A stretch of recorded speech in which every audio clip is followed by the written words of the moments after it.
Will future you thank past you? It is a question, and it's one I thought was a really fascinating concept to consider and think about. And I had the moment of it to really think it to the other day, where I showed up at work and I wanted a drink, and I was like, oh, fuck. I left it in the fridge. I left it at home in the fridge. And I show up at work, and guess what? Past Lachlan had fucking rocked, and he'd thought ahead, and he knew future Lachlan would fucking forget. And right there, sitting on my desk, was the drink that I wanted. And I was cheering. And yeah, this is a pretty inconsequential, nothing example of it. And yet, it's what I think applies. Like, when we choose what we're going to do, when we make decisions about what we're doing in the current moment, one of the questions needs to be, will future you thank you for these actions? Or will you resent yourself for those actions? And this is an honest question, and one I think that matters. If we can start to think about our lives in this capacity, maybe it isn't just about, you don't get as excited and driven by supporting your family or your kids or stuff like that. Maybe make it as selfish as humanly possible and just ask that simple question.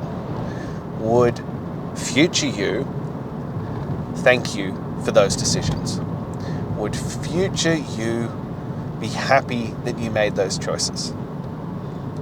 There's a great Jimmy Carr quote, and I've said it before, and as you maybe can tell, I'm a fan of Jimmy Carr. And he said, we all have to serve someone. So why don't you serve you? Why don't you serve the you 24 hours from now?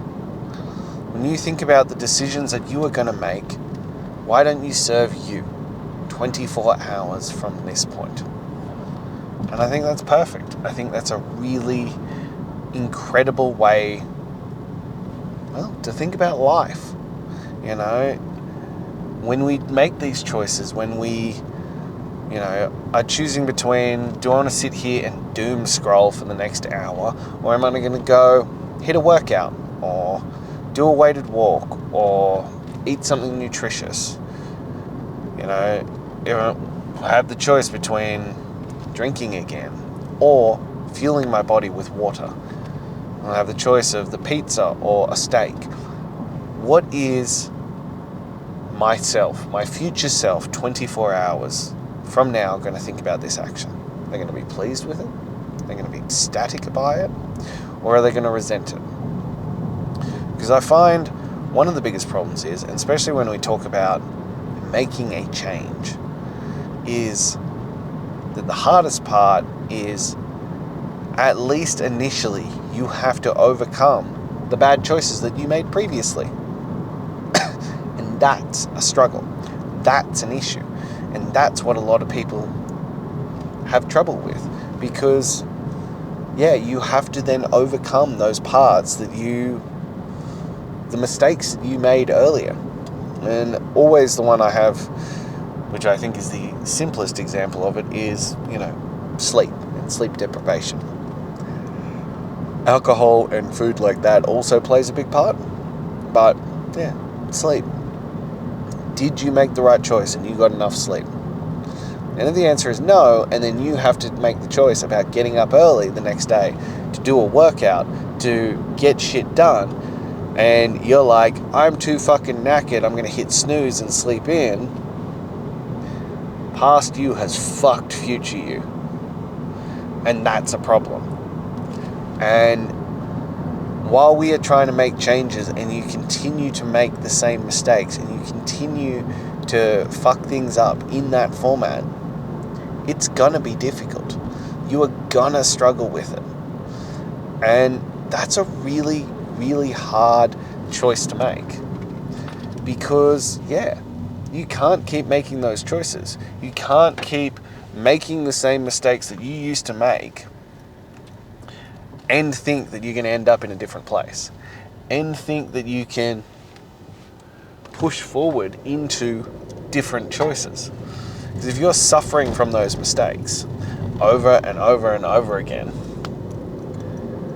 how are you going to make better ones while you're still suffering the consequences of it? If you're drinking every night and you're like, oh, tomorrow I'm going to get up early, I'm going to start my diet, I'm going to start exercising properly, and then you wake over and you feel like shit, it's already a tall order to make those better choices because you're not used to it. You're breaking a habit. You are pushing into unknown territory. So what makes you think you're going to have the fortitude and the discipline to then make that a reality? You're not. It's supremely unlikely that you're going to have the capacity to then show up and do those kinds of things. So we need to start thinking about these things. That's why usually the first week is the hardest week when you're making a change, because you're still dealing with the consequences of past actions.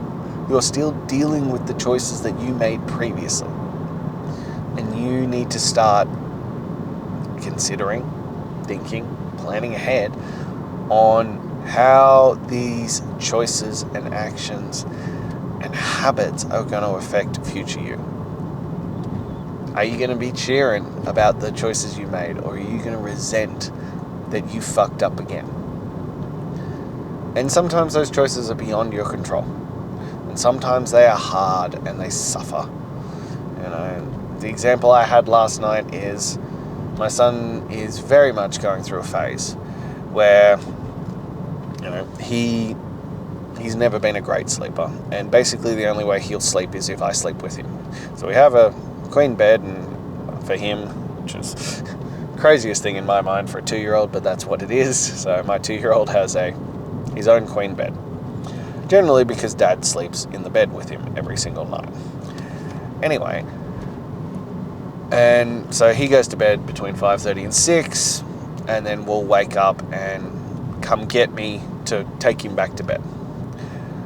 So we've been doing this, and normally it's been okay because he just wants to know I'm there. He's got a little bit of that separation anxiety, and he just wants to know that dad is there.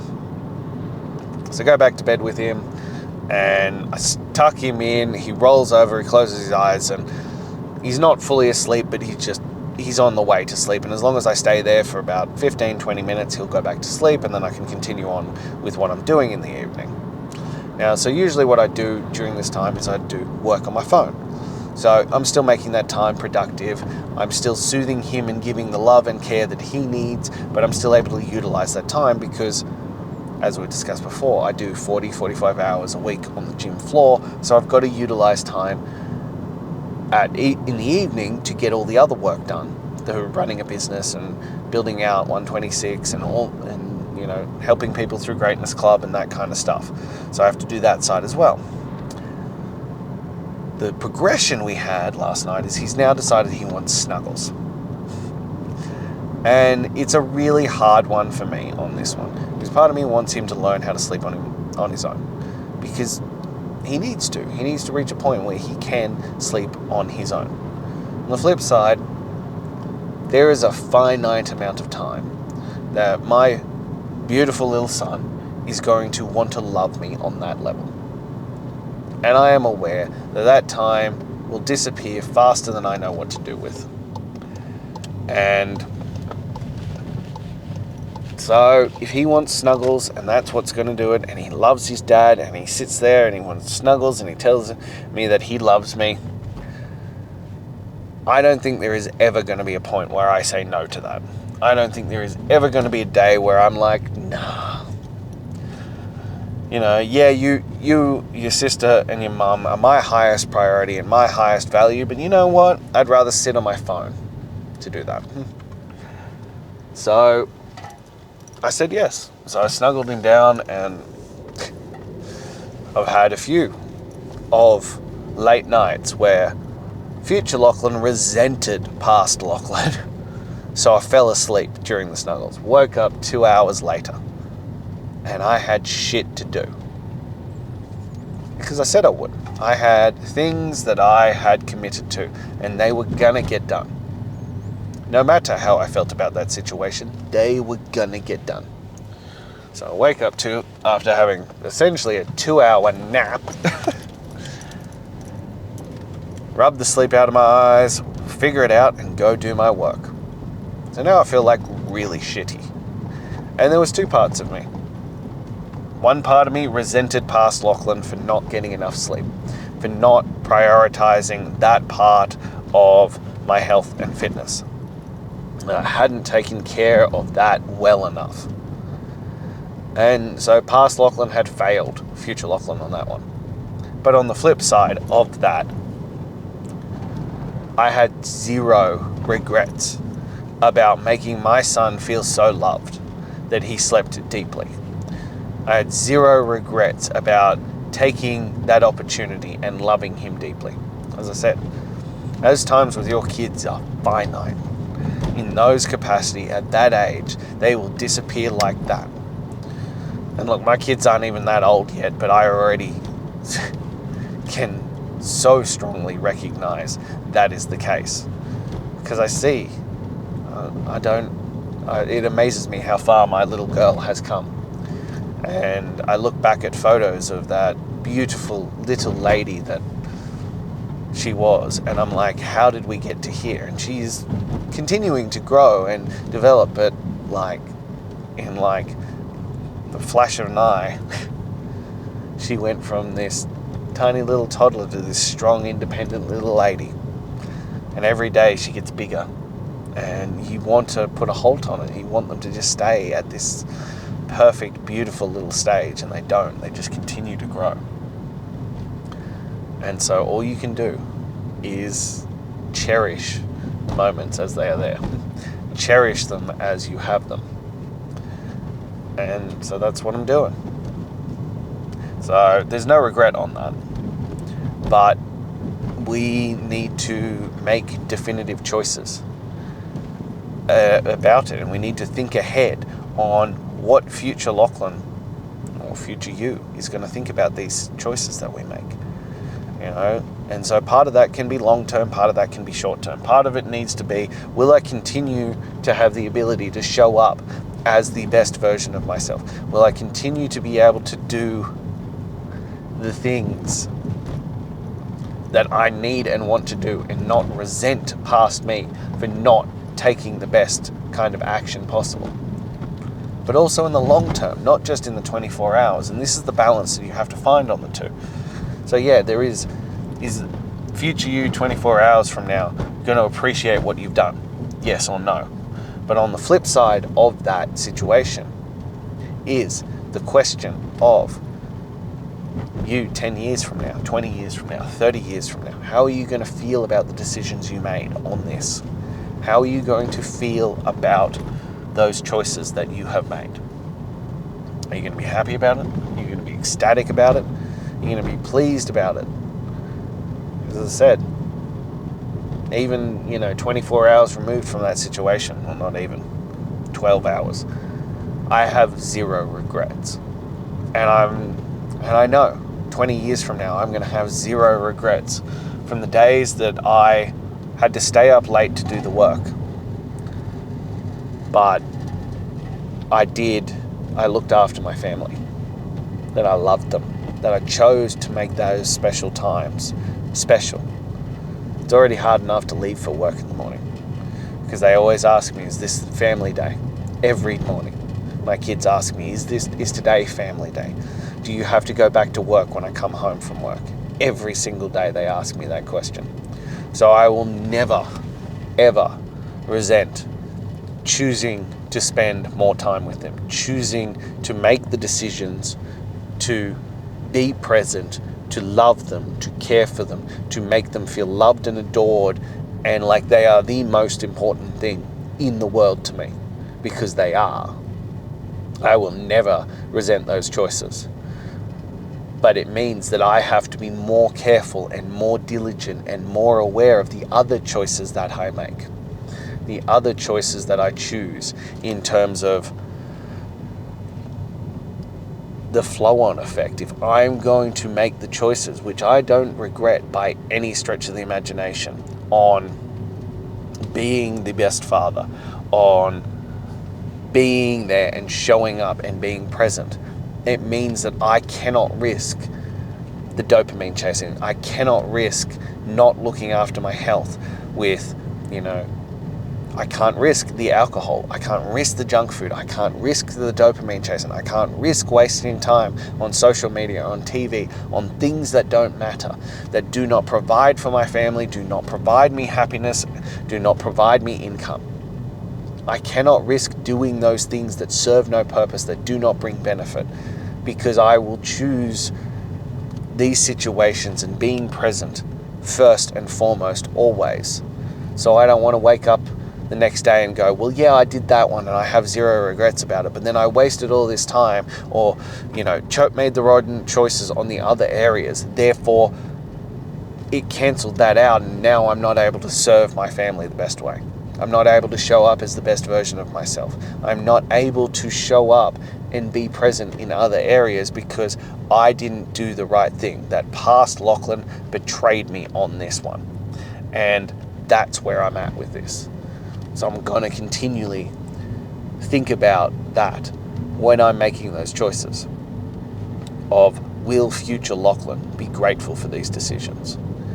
And if not, if the answer isn't a resounding fucking hell yeah, then maybe, just maybe, I need to make some better choices.